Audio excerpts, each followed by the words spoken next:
It's been an exciting few years for cameras. A few major shakeups have changed the landscape of professional photography, and we, the consumers, get to reap the benefits. The biggest shift has been the rise of the high-end mirrorless camera, and particularly fantastic new cameras from brands like Sony and Fuji. This past year, Sony became the biggest seller of full-frame cameras entirely on the strength of its mirrorless designs. This spurred Canon and Nikon to jump into the mirrorless ring with their Z and EOS R lines launching this last fall. Mirrorless cameras have become a big part of the market, but they haven't replaced SLRs, the camera style that's been king for nearly 100 years. So, what exactly makes a camera mirrorless? And why would you pick one style over another? Whether you're just looking to buy a new camera or curious about how we got here, hopefully this will explain the current state of cameras. We're going to walk through some of the biggest differences between these two types of cameras, including how they focus, how you view an image, stabilization, body and design, and what lenses you can use. There's a lot to learn, but stick with us. First off, let's define some terms. SLR stands for single lens reflex. And the reflex here has to do with reflections. In a reflex camera, light from the lens is reflected off a mirror into the viewfinder. An early design, the twin lens reflex, invented in the 1880s and popularized by Rolleiflex in 1927, had a dedicated lens for the viewfinder and a second lens that was actually used to take the picture. The challenge with these cameras, along with other styles like rangefinder and point-and-shoot film cameras, is that because your viewfinder is offset from the lens, what you see doesn't exactly line up with what the camera sees. The framing of your photos will be a little bit different than how they looked through the viewfinder. SLRs fixed this by linking the viewfinder directly to the lens. In an SLR, light enters the lens, bounces off a mirror, and then into a prism that redirects the light into your eye. Because of this, what you see will line up exactly with the photo you're taking. But this introduces its own challenges, because now there's a great big mirror in the way behind the lens. And to deal with this in an SLR, a spring flips the mirror upwards and out of the way before the shutter triggers and records the photo, and then snaps the mirror back into place. These mechanisms have to move extremely quickly and be robust enough to survive hundreds of thousands of photos. DSLRs have a lot of mechanical complexity, but they work well enough that as cameras switched from film to digital sensors, the mirror system survived nearly unchanged. Still, having a mirror does have a few drawbacks. Because the mirror has to get out of your way, in an SLR, your image through the viewfinder momentarily goes black whenever you press the shutter. It can also be noisy, and the mirror assembly itself is fairly bulky, taking up a lot of space and making SLRs larger than many other styles of cameras. By contrast, a mirrorless camera, well, it doesn't have a mirror. Light passes through the lens and falls directly onto the sensor. Technically, digital point-and-shoots going back to cameras from Kodak, Ricoh, and Epson in the 90s were mirrorless, as are pocket cameras like the Nikon Coolpix or Sony Cybershot. These days, however, when someone refers to a mirrorless camera, they usually mean a mirrorless interchangeable lens camera. One result of not having a mirror is that you can't look directly through the lens. You have to rely on digital viewfinders. This is essentially a video preview from the sensor displayed on screen. Now, these have gotten a lot better, but they used to be pretty low res or have bad delay between the real world and what's on your screen. Because your viewfinder is a so-called live view straight from the sensor, you see what the camera sees, so you don't need to worry that your view will be different from the final shot. This ends up being pretty similar to how DSLRs work. Autofocus is a different story, though. How autofocus works is one of the biggest differences between DSLRs and mirrorless cameras. In the past, good autofocus has actually relied on having a mirror, and DSLR's ability to focus on quick-moving objects is pretty incredible. It's the reason that sports photographers have been willing to pay more than $6,000 for a Nikon D4S or Canon 1DX. These cameras usually had two autofocus systems: contrast detect, which is available on most cameras, and phase detect, which enabled that super quick focus on moving subjects. Phase detect autofocus actually relies on a second, smaller mirror reflecting some of the light down into a dedicated autofocus sensor at the bottom of the camera. Crucially, a phase detect system tells the camera which direction to focus, closer or farther away, and it's also pretty good at tracking foreground objects. However, because the autofocus assembly is separate from the sensor, a DSLR never sees what it's focusing on, so it can't adapt to different scenes. Also, if the mirror is flipped up, say while using live view or recording a movie, the camera can't reflect light onto that focus sensor and instead has to rely on a second system. This is the contrast detect autofocus, which analyzes the image from the sensor itself. The camera then moves focus backwards and forwards and calculates which direction yields higher contrast, which means a sharper image.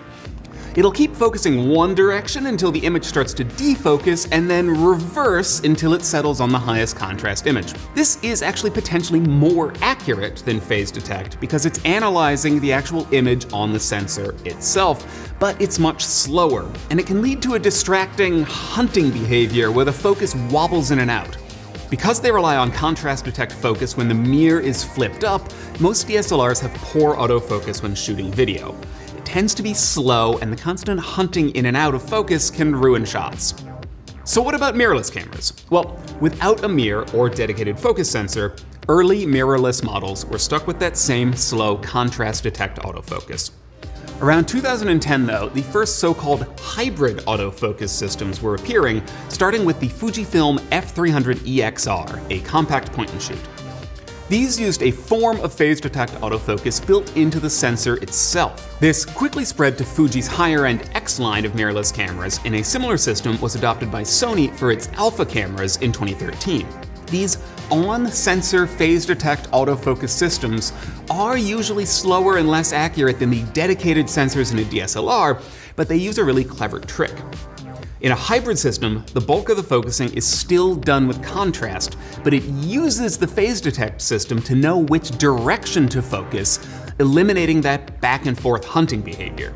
These systems can also be used when shooting video, and these days high-end mirrorless cameras can focus as well, if not better, than most DSLRs. The surge in people using mirrorless and DSLR cameras for video has actually led to an autofocus revolution. Because of their big sensors and inexpensive lenses, starting with Canon's 5D Mark II, DSLRs were more and more becoming tools for video as well as photography. But slow contrast detect autofocus meant video producers generally had to rely on manual focus.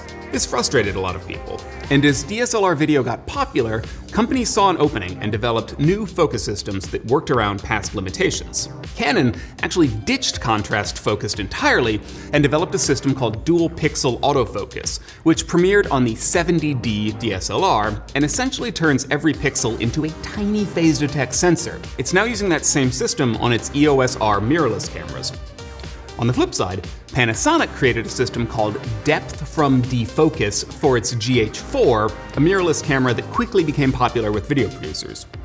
Depth from Defocus is a purely contrast-based system and uses stored data of how various lenses distort light to know which direction to focus. This system is blazingly fast, though it only really works with Panasonic's own lenses. Still, Panasonic claims its G9 mirrorless can use this system to lock focus quicker than any other camera. Hybrid autofocus really took off around 2013 though with Sony's A7 series, and it's had an interesting side benefit: computation-based focus modes. Remember, DSLR phase detect systems analyze the character of incoming light, but not the content. The camera can't actually see what it's focusing on. On-sensor systems, like hybrid autofocus, can use processing to interpret what's actually in the scene, enabling things like eye tracking or face detect autofocus. These are potentially game-changing developments that can greatly improve focus accuracy. After decades of cameras relying on two well-established systems, we are suddenly at a point where brands are experimenting with new and potentially revolutionary ways to improve autofocus, and mirrorless cameras are leading the way. There's one other area we're seeing mirrorless cameras differentiate themselves from DSLRs, and that's stabilization. Mirrorless cameras are starting to make in-body stabilization the default for photography and video.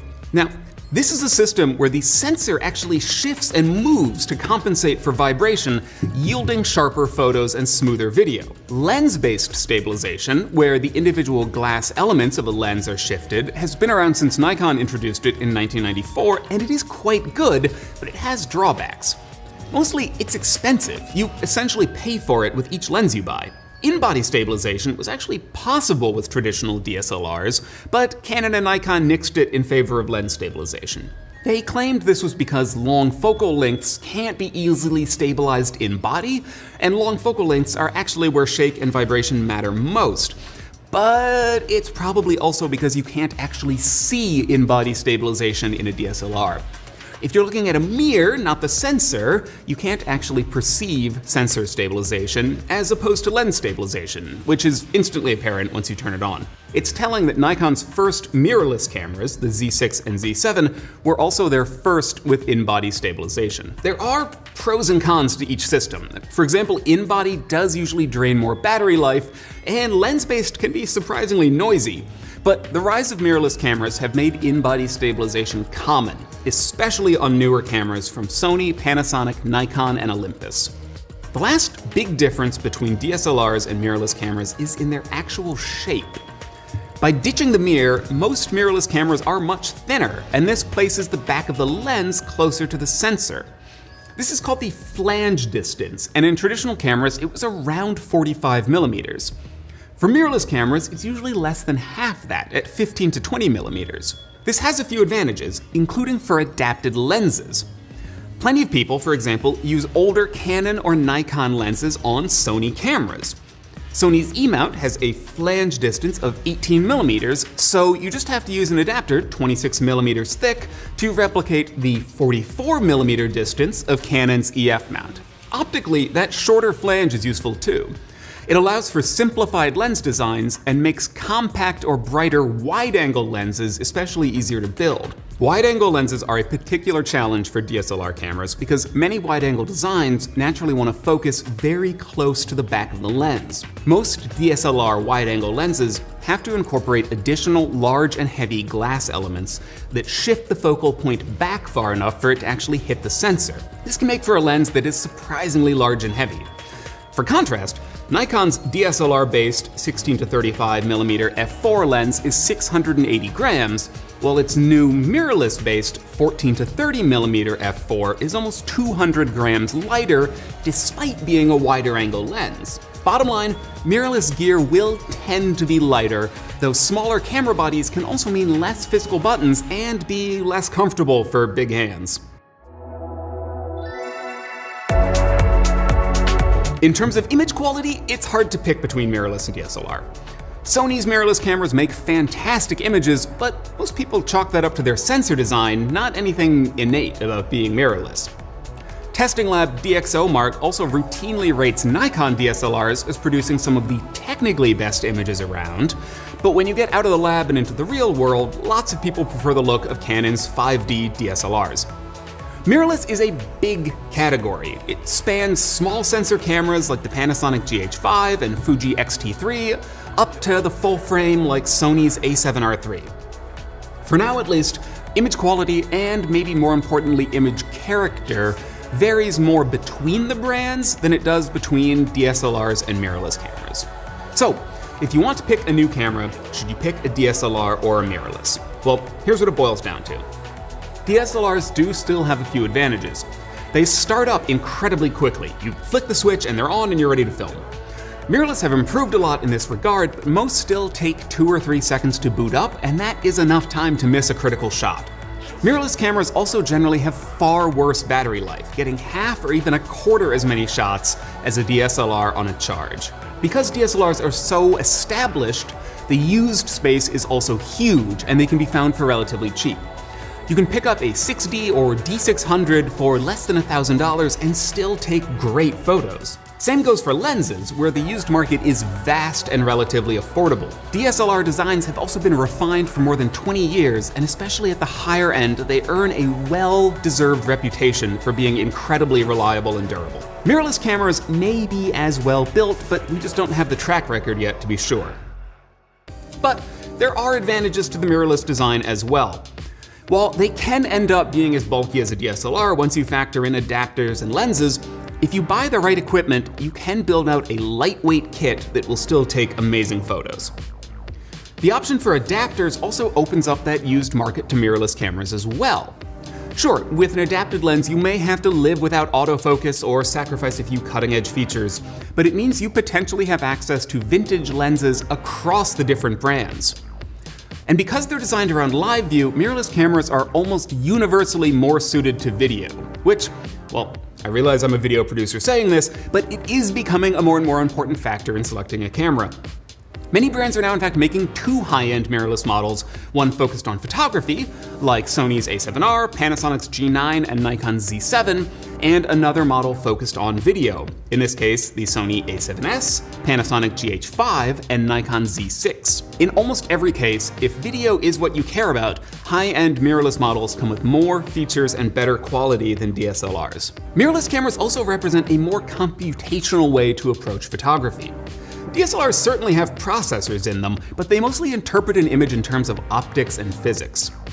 Mirrorless cameras, because the system can actually read and analyze the preview image on the sensor, can do things like face recognition or advanced metering and exposure control. Sony's eye tracking and Panasonic's depth from defocus are great examples of how improved processing can add capabilities that would not have been previously possible. With this new approach, there's also the potential for new features to be added via firmware patches. Panasonic's focus algorithm has in fact noticeably improved over no less than 4 firmware updates. We're seeing mirrorless cameras move towards being more like tiny computers with lenses attached. Heck, Sony's cameras even run a version of Linux. There are potential risks here, including bugs and glitches and all of that, but there are big upsides too.